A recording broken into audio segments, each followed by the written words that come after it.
emotionally so. I gave up. When I stopped resorting to threats and etiquette shaming, she stopped writing thank you notes. Is there DNA for ingratitude?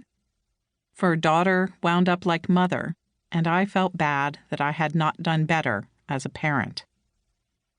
I have always struggled with gratitude. I want to be grateful, but too often I find myself with no thanks. Oddly enough, whatever my shortcomings in practice, the concept of gratitude still captivated me. Although I rarely sent thank you notes as a girl, I collected pretty stationery designed for that very purpose. I loved when people brought my mother thank you gifts of flowers or food after she volunteered at church or hosted a dinner party. When I was a teenager, I tried to memorize every verse in the New Testament about thanks. It seemed the Christian sort of thing to do. Of the dozens of mentions of gratitude in its pages, I managed to memorize only one. In everything give thanks. 1 Thessalonians 5:18. I proudly quoted it to a church friend. She replied, "But that's only half the verse." That's not a very high success rate, 1/2 of one verse on Thanksgiving. I remember listening to a guest on the Oprah Winfrey Show discussing the power of gratitude to change one's life. A sort of spiritual longing arose in my heart. I felt inspired and decided to keep a gratitude journal. That lasted less than a week. On another occasion, I embarked upon the noble project of making a moment of gratitude part of our family's bedtime ritual. We did it once. And then there is that painful Thanksgiving dinner exercise in which no one eats until everyone at the table says something they are thankful for. It is supposed to remind us about the real meaning of the holiday, but it feels more like a turkey hostage situation than a spiritual exercise in grace.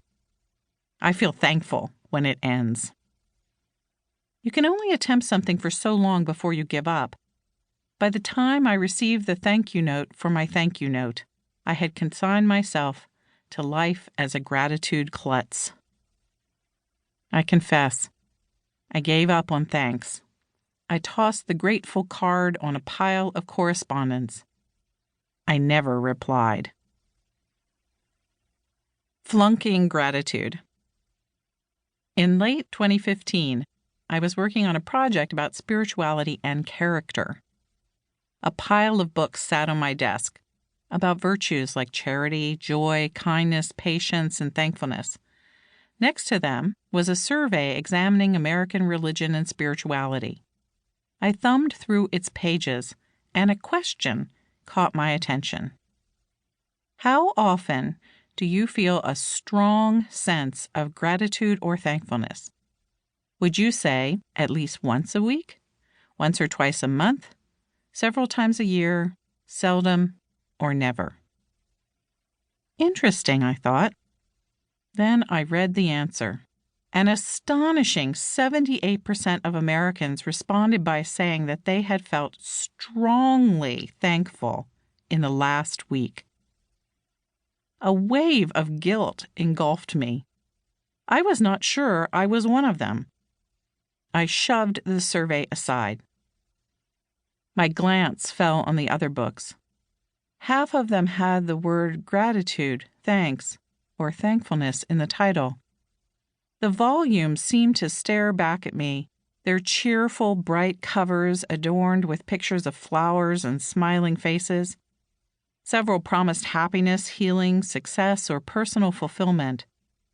The collection was a self-help heap of thanks, a perky pile of gratefulness. The stack seemed to scold me, wagging, accusing authorial fingers in my direction, as if knowing I had flunked the gratitude exam. I half expected my late mother's ghost straight from Christmas past to appear and re-gift me with that etiquette guide. What kind of horrible person was I? Somehow gratitude klutz no longer seemed adequate. Was I an ingrate? An ugly word. No one wants to be an ingrate. But I